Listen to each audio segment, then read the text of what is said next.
بحث جبران حل نشده مقامات به ولنگار کردن عمارت‌های اطراف قهوه‌خانه افسانه پرداخت. اگر که در حقیقت به حکومت و به دولت همینجا در کار میبود اول مسئله جبران پولی را میدیدن، ولی هیچ کس با وجود آنکه اکسپرتی که خودشان پیشنهاد کردن حکومت نویه سینو آمد ما تمام حجت را به او پیشنهاد کردیم.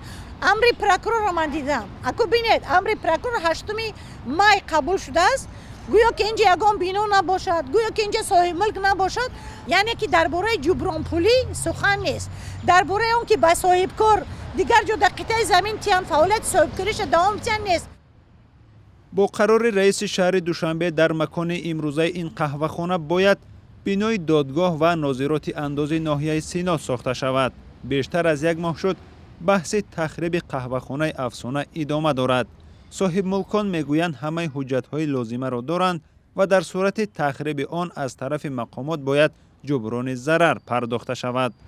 هر روز میبینیم همه مجبور میکنن که چپا کنن این مردا که در قریب در 5 6 سال چپا ساختیم در 2 روز چپا کردن میشه. نه او فهمید که ممکنه در یک موقع من همین سهرم اومدیم اون که ما باید میبریم اسکوات میبریم چپا میکنیم.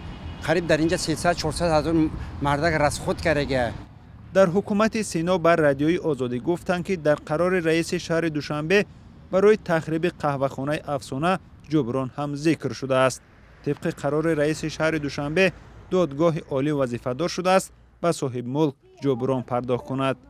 با گفته مقامات حالا یک کمیسیه اموال این قهوه‌خانه را سنجش دارد و در صورت معین شدن ارزش آن جبران پرداخت می شود.